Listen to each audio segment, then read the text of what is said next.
এগুলো হচ্ছে temporary traffic light. Actually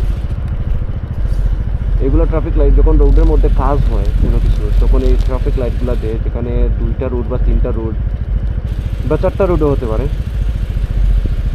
এইগুলা রোডের ট্রাফিকগুলো মেনটেন করার জন্য।